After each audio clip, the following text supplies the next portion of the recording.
Good morning. Let me ask you a question that may sting a little. Have you ever ended your day exhausted, overwhelmed, and yet strangely unfulfilled? Like you did everything and nothing at the same time? You're not alone. Success isn't about doing more. It's about doing less of the wrong things. Today, I want to show you 6 daily mistakes that successful people avoid, 6 habits that silently sabotage potential, and how letting go of them can transform not only your productivity, but your entire life. Every morning, before the world even wakes up, we're faced with a choice. Most people never realize it's even there. The moment the alarm rings, they grab their phone. They're not thinking, they're reacting. Instagram scrolls, breaking news, missed calls, Slack pings, emails that scream urgency. Before their feet hit the floor, they've already surrendered control of the day, not to their own purpose, but to someone else's priorities. And this isn't about discipline or productivity hacks or time management. This is something deeper. It's about ownership. It's about the quiet war that starts every single morning, the one between chaos and clarity. When we start our day in chaos, we are essentially handing the steering wheel of our life to someone else. We're letting the world dictate how we feel, what we think, what we worry about, and what direction we move in. We begin with noise instead of stillness, reaction instead of intention, overwhelm instead of purpose. And the consequences are subtle at first. A little stress, a little distraction, but over time, it accumulates. The day becomes a blur. The week becomes exhausting. The life becomes directionless. Now let's look at the people we admire, the ones who seem grounded, focused, clear. They don't stumble into their mornings. They don't check email before brushing their teeth. They don't measure their worth by likes or their mood by headlines. They begin with intention. They begin with clarity. This isn't about having a perfect routine or journaling for an hour. It's about asking powerful, simple questions. Just 5 minutes. Just one moment to pause and ask, what kind of day do I want to have today? What do I want to feel? What actually matters? We underestimate the power of questions, but the right question has the ability to create alignment between our values and our actions. The wrong start pulls us away from that alignment. We know the feeling, that dragging sense of disconnect, being busy but not fulfilled, being productive but not purposeful. That feeling doesn't come from doing too little. It comes from doing too much of the wrong thing. I remember reading about Steve Jobs' morning ritual. Every day, he'd look in the mirror and ask, if today were the last day of my life, would I want to do what I'm about to do today? And if the answer was no too many days in a row, he changed something. That's clarity. That's courage. It's not a complicated ritual. It's not about meditating on a mountaintop. It's about getting honest with yourself, because the truth is, clarity isn't found. It's chosen. You choose to stop. You choose to listen. You choose to ask the question. I once met a CEO who built a billion-dollar company. He told me the most valuable hour of his day was the first one. And it had nothing to do with emails or meetings. He said, I protect that hour like my life depends on it. Because in many ways it does. If I lose control of that hour, I lose control of the day. And if I lose the day, I lose momentum. If I lose momentum, I lose the mission. That hour didn't look flashy. No dramatic routines. No productivity porn. Just stillness. A cup of coffee. A journal. Sometimes just silence. But it was his space to remember who he was. To remember why he was doing what he was doing. To remember what mattered. Think about the pilots who fly thousands of people every day. Before every flight, they don't guess. They go through a checklist, not because they don't know what to do, but because they do. They know the cost of skipping it. Clarity isn't a luxury. It's a pre-flight check for your life. And yet most of us are flying blind. We wake up and jump straight into turbulence. We hit the throttle without checking the control. And then we wonder why we crash into burnout, into anxiety, into regret. Let me be honest with you. The world doesn't want you to be clear. The world thrives on your confusion. Advertisers want you distracted. The algorithm wants your attention. The noise wants your mind. The only person who benefits from your clarity is you, which is why it's so rare and why it's so powerful. Clarity isn't about knowing the entire road ahead. It's not about having a 10-year plan. It's about knowing the next step and why you're taking. It's about trading the dopamine hit of being busy for the deeper satisfaction of being aligned. It's easy to wake up and check your notifications. It's harder to check in with your soul, but that's the choice. Every morning, you can start with noise or you can start with purpose. You can wake up in chaos, or you can wake up in command. One of the most successful athletes I've ever spoken to told me something I'll never forget. He said, I don't train for the gold medal at 6 a.m. I train my mind at 6 a.m. That's when I win, before the world wakes up, before the noise starts. If I own that hour, I win the day. And it's not just for athletes or CEOs, it's for you. Whether you're a teacher, an entrepreneur, a parent, or someone trying to find your path, clarity is the one thing that levels the playing field. It doesn't take talent. It takes presence. It takes the willingness to pause, to reflect, to decide. You don't need to wait until next week or next month. You don't need a perfect planner or a fancy app. You just need a few minutes, a breath, a moment. Before the chaos creeps in, ask yourself, what do I want this day to mean? Because every day is a seed, and what you plant in the morning will grow all day long. Plant stress, and stress will multiply. Plant gratitude, and gratitude will follow you. Plant clarity, and you will walk in power. You have more control than you think. So tomorrow morning, before you scroll, pause. Before you rush, reflect. Before you react, realign. That small decision might just be the most important one you make. Because the most successful people don't have more hours in a day. They simply begin theirs with a compass, not a crisis. And that makes all the difference. It feels kind, it feels generous, it feels like the right thing to do. Someone asks for a favor, and you say yes. A colleague wants your help with their project, and you say yes. A friend invites you to a gathering you don't really want to attend, but still, you say yes. At first it's a habit, rooted in something beautiful, your desire to support, to belong, to contribute. But if left unchecked, this instinct slowly becomes a trap. Because every time you say yes to something, you are silently saying no to something else. And too often, the thing you're saying no to is yourself. We don't think of it that way. We don't frame our choices in those terms. But we should. Imagine this. You have $100 in your wallet. That's all the cash you have for the week. Every coffee, every meal, every ride, every small indulgence. It all comes out of that one billfold. You'd be mindful, wouldn't you? You'd pause before every purchase. You'd think, is this worth it? Because you know there's a cost. Now apply that same principle to your attention, your energy, your time. Those two are currencies. Finite, non-renewable, and deeply personal. Yet most of us give them away as if they're unlimited. We act as if we have an infinite balance. We don't. Every yes costs something. And the people who are most successful, truly fulfilled, grounded, effective, they know this. They understand that boundaries are not walls. They are filters. Filters that protect what matters most. I once heard someone say, if you don't prioritize your life, someone else will, and they will. There's no shortage of people willing to take your time, your energy, your attention for their agenda, not yours. And again, they're not bad people. They're not villains. They're just doing what people do, trying to move forward. But if you're not clear on your direction, you'll end up walking theirs. Saying yes can be a form of avoidance. It gives the illusion of momentum. It feels productive. It feels polite. But over time, it creates exhaustion, resentment, confusion. You start to lose track of your own goal. Your calendar fills up with obligations that don't reflect your values. You're constantly busy, but rarely satisfied. And you begin to feel like a passenger in your own life. Warren Buffett, one of the most focused and disciplined thinkers of our time, once said, the difference between successful people and really successful people is that really successful people say no to almost everything. That's not arrogance. That's clarity. That's the result of knowing what truly matters and being willing to defend it, even if it means disappointing someone else. Because here's the hard truth. Saying no is often uncomfortable. It feels selfish. It might trigger guilt. It might even hurt someone's feelings. But saying yes when you mean no is not kindness. It's a slow betrayal, a betrayal of your time, a betrayal of your energy, a betrayal of your deepest priorities. There's a story about a young executive who once asked a mentor how to manage their increasing number of opportunities. The mentor smiled and said, when you're early in your career, you say yes to almost everything. That's how you learn. But the moment you know what you want, the real challenge becomes learning how to say no. That moment when you've gained clarity on who you are and where you're headed is when the no becomes sacred. It becomes a boundary, not a rejection. It's not saying no to you. It's saying yes to me.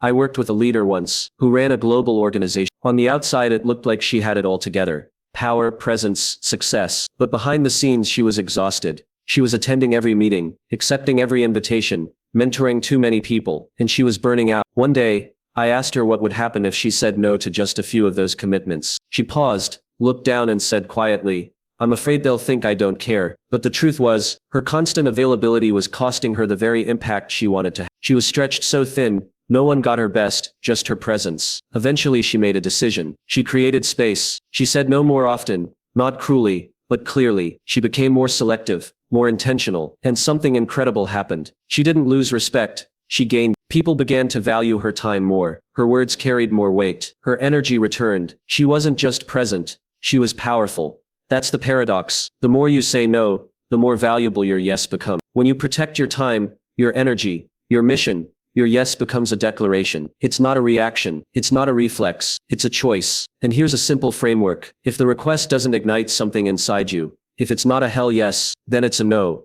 Not a maybe, not a let me get back to you. Not a I guess I can make it work. A no. Because anything less than a full yes is a silent no in disguise. And it will cost you more than you think. This isn't about being selfish. It's about being responsible. It's about owning the fact that your energy is your responsibility, that your time is your responsibility, that your legacy is built not in grand gestures, but in small, consistent decisions to protect what matters most. We live in a world that glorifies hustle, glorifies saying yes, glorifies doing more. But maybe the people we admire most aren't the ones who do the most.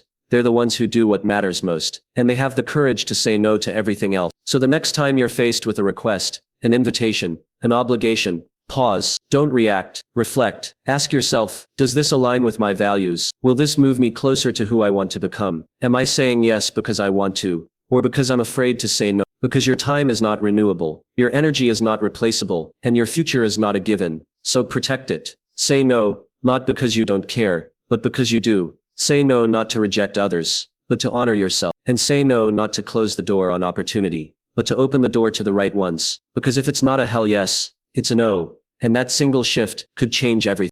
We live in a world increasingly engineered for comfort. Instant gratification is at our fingertips. One tap, one click, one swipe away. We've built systems that allow us to bypass inconvenience, avoid discomfort, and insulate ourselves from the sting of challenge. But the truth, the hard, often unwelcome truth, is that growth doesn't live in comfort. It never has. Growth demands something more. It demands friction. It demands resistance. It demands that we stop playing not to lose and start playing to win. Discomfort isn't the enemy. It's the portal. It's the invitation to become more than what we are. We've all been in that moment where the path forward feels too steep, too uncertain, too painful. And what do most of us do? We retreat. We tell ourselves, this must be a sign. Maybe I'm not ready. Maybe this isn't meant for me. But what if that tension, that discomfort, was the exact proof that you are on the right path? What if discomfort wasn't a warning, but a whisper telling you that on the other side of this hard thing is the version of you you've been dreaming about? There's a saying in the Navy SEAL community, when you think you're done, you're only 40% done. That's not just a quote, it's a mindset. It's a radical belief that your limits are rarely real. That the voice in your head screaming, I can't, is really saying, I don't want to feel this anymore. But the SEALs, they train to hear that voice and keep going anyway. They've learned to distinguish discomfort from danger, pain from harm. And they've learned that while pain is inevitable, suffering is optional. See, high performers, the ones who consistently do what others won't, they've made peace with discomfort. More than that, they've befriended it. They've stopped running from it and started running toward it because they know something most people don't. The discomfort is the cost of evolution. You don't become great by accident. You become great by repeatedly choosing the hard thing when the easy thing is right there, smiling at you, promising relief. Think about the last time you faced something uncomfortable and chose to back down. Maybe it was a difficult conversation you knew you needed to have, but you avoided it. Maybe it was an early morning workout and your bed just felt too good. Or maybe it was making that cold call, putting yourself out there, risking rejection. We've all been there. It's not about shame, it's about recognition. We need to see those moments for what they are, forks in the road. One direction leads to safety and sameness, the other leads to growth. And let's be clear, discomfort isn't always dramatic. It can be subtle. It's the anxiety of speaking up in a meeting, the fear of being misunderstood, the vulnerability of being honest about what you want. But each time you step into that discomfort, you chip away at the wall that separates you from who you could be. You start building resilience, courage, confidence, not in one big leap, but in thousands of small, uncomfortable choices. It's in the reps. That's what people miss. Transformation doesn't happen in a single act of bravery. It happens in the consistent, quiet choices that no one sees. The 5 a.m. alarm you answer, the hard truth you tell, the promise you keep to yourself. It's those moments stacked on top of each other that build the person you become. And they all have one thing in common, they're uncomfortable. So what if we stopped worshiping comfort? What if we started seeing our discomfort as data, as a signal that something important is happening? What if we use discomfort not as a reason to stop, but as a reason to start paying attention? That tightness in your chest, that voice saying, turn back. What if it's just the sound of your old self fighting for survival? Comfort zones are cozy. They're familiar, but nothing grows there. Nothing changes. The comfort zone is where dreams go to die, slowly, quietly, without making a scene. The discomfort zone, on the other hand, is messy. It's chaotic, but it's alive. It's where your potential lives. It's where your edges are. It's where the real work begins. And I know, it's hard. It's vulnerable. It can be exhausting, but so is staying stuck. So is living with the ache of untapped potential. So is waking up every day wondering what might have happened if you had just leaned in, just once. Just a little more. Discomfort hurts, but regret haunts. And given the choice, I'll take the hurt. Because here's the thing. There is no version of greatness that doesn't include discomfort. None. Whether you're building a business, a relationship, a legacy, it all costs something. And that cost is often paid in moments of resistance, fear, and uncertainty. But on the other side, clarity, purpose, power. So the next time you feel discomfort rising, pause. Don't push it away. Don't numb it. Ask it what it's trying to teach you, and then do the hard thing anyway. Show up anyway. Push one more time. Speak up even if your voice shakes. Run the extra mile. Send the message. Take the shot. Because that moment of discomfort, it's not the end. It's the beginning. Every day we wake up and the world hands us a fire hose of information. News alerts, social media posts, podcasts, videos, messages, constant motion, endless input. We scroll, we swipe, we stream. Our thumbs are sore from the sheer volume of consumption we undertake, hour after hour, often without even realizing. But for all the time we spend taking in the world, how much of ourselves are we actually putting into it? There's this illusion that if we're reading the right things, listening to the right voices, staying updated with the right trends, we're doing something important, that we're being productive. But let's not confuse motion with progress. Consumption is easy. Creation is where the challenge lies, and it's where meaning lives. The people who move the needle in this world, who spark change, who build legacy, those people don't just consume, they create, they contribute, they act. They're not waiting for the next piece of content to tell them what to do. They're out there making something new, something better, something that didn't exist until they had the courage to bring it to life. We weren't born to be passive participants. We were born to shape, to speak, to build. But somewhere along the way, many of us started waiting for permission, waiting to feel ready, waiting to feel qualified. So instead we scroll, we watch others live their dreams, and convince ourselves that studying their journey is the same as starting our own. We fall into the trap of constant input, without daring to output.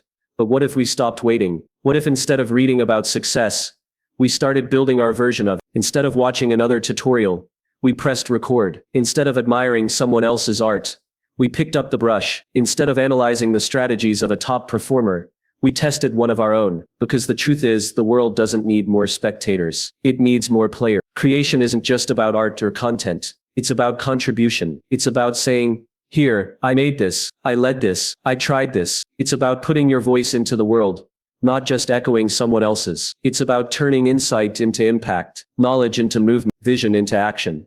That email you've been putting off, write it. That idea that's been bouncing around your head for months, start it. That conversation you've been avoiding, have it. Not because you're guaranteed a perfect outcome, but because creating even imperfectly pulls you forward. It demands something from you. It stretches your capacity. And over time, it shapes who you become. Yes, creation is vulnerable. It opens you up to criticism, to rejection, to failure. But it also opens the door to growth. You can't sculpt confidence from the sideline. You earn it in the act of doing. You earn it in the late nights, the early mornings, the drafts that don't work, and the meetings that fall flat. You earn it in the courage to try again. We've become so focused on learning from the best that we've forgotten the best. Became the best by doing, not just studying. They didn't wait for perfect. They started with messy, with awkward, with uncertain, and then they iterated. They created, again and again. You don't have to build the next billion-dollar company. You don't have to write a best-selling novel. But you do have to make something that matters, something that reflects your values, your vision, your voice. Because that's how you find purpose. Not by endlessly consuming other people's perspectives, but by expressing your own. There's power in making, in the act of creating something from nothing. It could be a sentence, a solution, a story, a strategy. It could be a question that changes the way a room thinks, or an insight that unlocks a breakthrough for someone else. And none of that happens if we're too busy refreshing a feed to hear the quiet voice inside us that says, hey, you could make. So many of us are one small act of courage away from momentum, one decision to stop scrolling and start speaking, one shift from observation to ownership. The goal was never to be busy. The goal was never to simply stay informed. The goal was always to matter, to bring something to life that reflects who we are and what we stand for.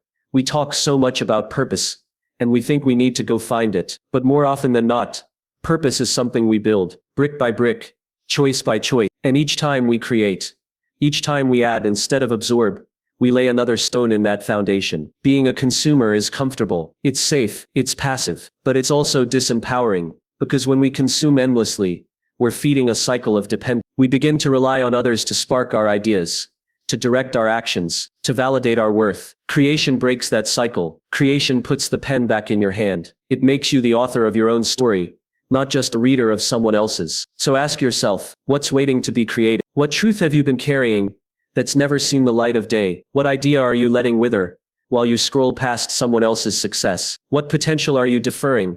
Not because you're unworthy, but because you're distracted. You don't need more time. You need more intention. You need fewer hours spent admiring and more hours spent activating. Because real fulfillment doesn't come from what you consume. It comes from what you contribute. It comes from seeing something that didn't exist yesterday and knowing you had a hand in bringing it to life today. Stop waiting for the perfect moment. Stop waiting until you feel like an expert. You learn by creating. You grow by creating. You lead by creating. You live fully by creating. It's time to stop watching and start building. To stop consuming and start producing. Because the world doesn't need another set of eyes. It needs your hands. It needs your voice. It needs what only you can create. We live in a culture that idolizes hustle. We glorify being busy. We wear exhaustion like a badge of honor. The more meetings we attend, the more emails we reply to, the more items we check off our to-do list, the more productive we believe ourselves to be. But the uncomfortable truth is this: motion doesn't always equal progress. Activity doesn't always create impact. And busyness doesn't always mean effectiveness. Imagine running 10 miles on a treadmill. You're sweating, you're pushing, you're exhausted, and yet you're still in the same place. That's what it feels like when we pour our energy into endless tasks that don't move us any closer to what actually matters. It's deceptive. It feels like work. It feels like momentum.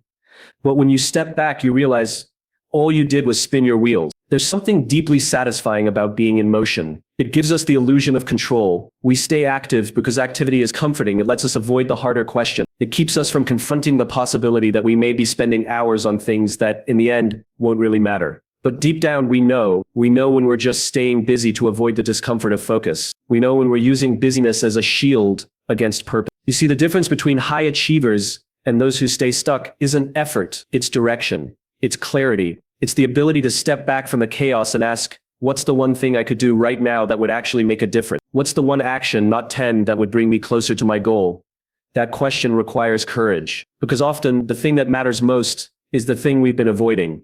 It's not answering another email. It's having the hard conversation. It's making the bold decision. It's committing to a path and tuning out the noise. These actions may not feel urgent, but they are important. And there's a world of difference between the two.